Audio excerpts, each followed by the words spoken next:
Chapter 11, The Universal Form. Arjuna said, I have heard your instruction on confidential spiritual matters, which you have so kindly delivered unto me, and my illusion is now dispelled.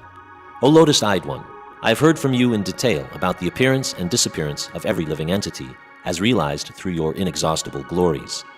O greatest of all personalities, O supreme form, though I see here before me your actual position, I yet wish to see how you have entered into this cosmic manifestation. I want to see that form of yours. If you think that I am able to behold your cosmic form, O my Lord, O Master of all mystic power, then kindly show me that universal self. The Blessed Lord said, My dear Arjuna, O son of Pritha, behold now my opulence, hundreds of thousands of varied divine forms, multicolored like the sea. O best of the Bhartas, see here the different manifestations of Adityas, Rudras, and all the demigods. Behold the many things which no one has ever seen or heard before.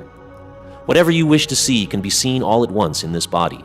This universal form can show you all that you now desire, as well as whatever you may desire in the future. Everything is here completely. But you cannot see me with your present eyes. Therefore I give you divine eyes, by which you can behold my mystic opulence. Sanjaya said, O king, speaking thus, the Supreme, the Lord of all mystic power, the personality of Godhead, displayed his universal form to Arjuna. Arjuna saw in that universal form unlimited mouths and unlimited eyes. It was all wondrous. The form was decorated with divine, dazzling ornaments and arrayed in many garbs. He was garlanded gloriously, and there were many scents smeared over his body. All was magnificent, all expanding, unlimited. This was seen by Arjuna.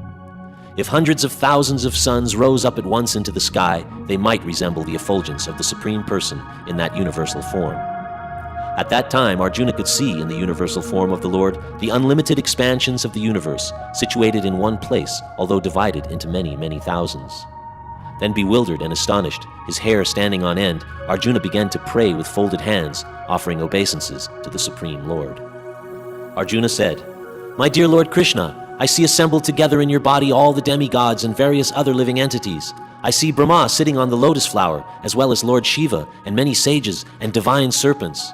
O Lord of the universe, I see in your universal body many, many forms, bellies, mouths, eyes, expanded without limit. There is no end, there is no beginning, and there is no middle to all this. Your form, adorned with various crowns, clubs, and discs, is difficult to see because of its glaring effulgence, which is fiery and immeasurable like the sun. You are the supreme primal objective. You are the best in all the universes. You are inexhaustible, and you are the oldest. You are the maintainer of religion, the eternal personality of Godhead. You are the origin without beginning, middle, or end. You have numberless arms, and the sun and moon are among your great unlimited eyes. By your own radiance, you are heating this entire universe. Although you are one, you are spread throughout the sky and the planets and all space between. O Great One, as I behold this terrible form, I see that all the planetary systems are perplexed. All the demigods are surrendering and entering into you. They are very much afraid, and with folded hands they are singing the Vedic hymns. The different manifestations of Lord Shiva, the Adityas, the Vashus, the Sadyas, and the Vishvadevas, the two Ashvins, the Maruts, the forefathers, and the Gandharvas, the Yakshas, Asuras, and all perfected demigods are beholding you in wonder. O mighty armed one, all the planets with their demigods are disturbed at seeing your many faces, eyes, arms, bellies, and legs, and your terrible teeth. As they are disturbed, so am I. O all-pervading Vishnu, I can no longer maintain my equilibrium. Seeing your radiant colors fill the skies, and beholding your eyes and mouths, I am afraid.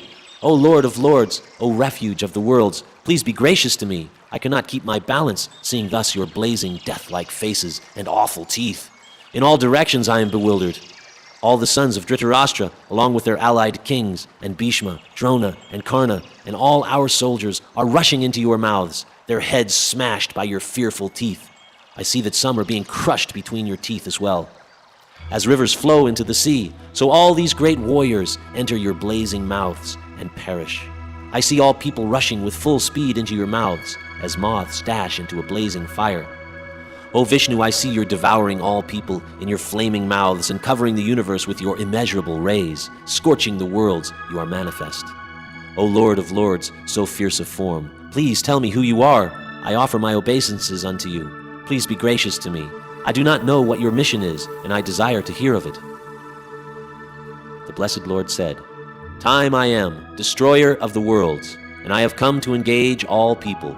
With the exception of you, the Pandavas, all the soldiers here on both sides will be slain. Therefore, get up and prepare to fight. After conquering your enemies, you will enjoy a flourishing kingdom. They are already put to death by my arrangement, and you, O Savyasachin, can be but an instrument in the fight.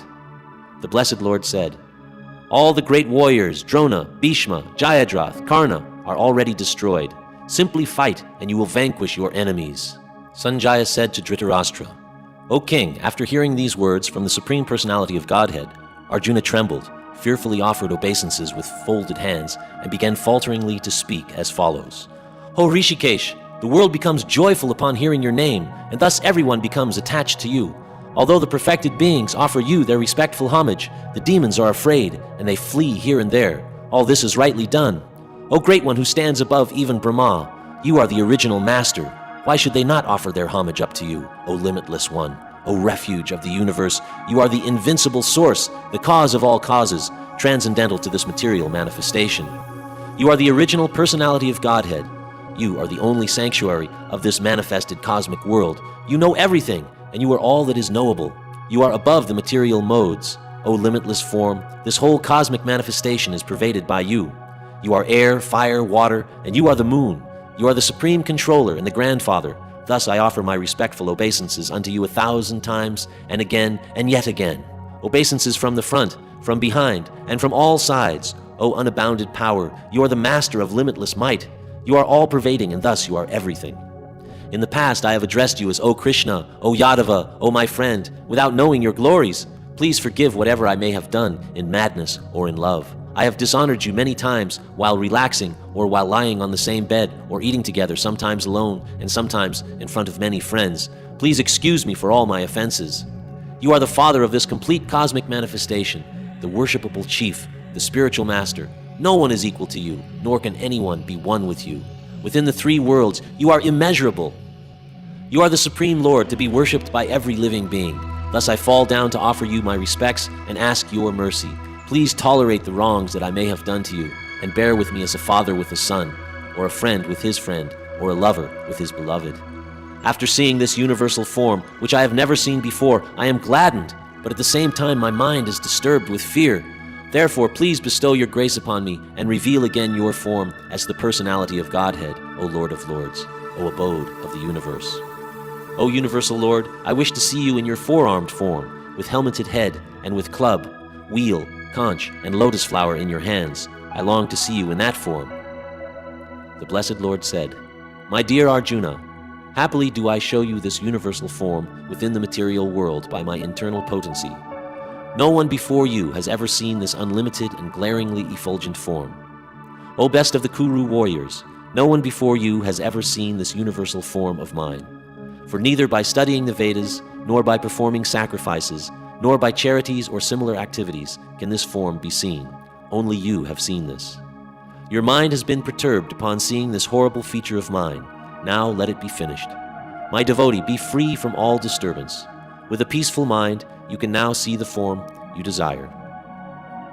Sanjaya said to Dhritarashtra, the Supreme Personality of Godhead, Krishna, while speaking thus to Arjuna, displayed his real four-armed form, and at last he showed him his two-armed form, thus encouraging the fearful Arjuna. When Arjuna thus saw Krishna in his original form, he said, Seeing this human-like form, so very beautiful, my mind is now pacified, and I am restored to my original nature. The Blessed Lord said, My dear Arjuna, the form which you now are seeing is very difficult to behold.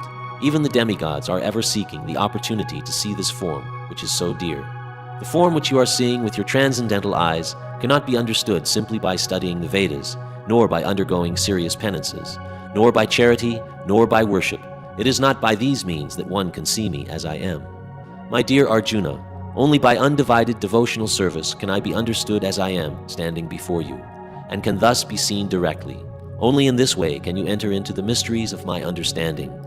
My dear Arjuna, one who is engaged in my pure devotional service, free from the contaminations of previous activities and from mental speculation, who is friendly to every living entity, certainly comes to me.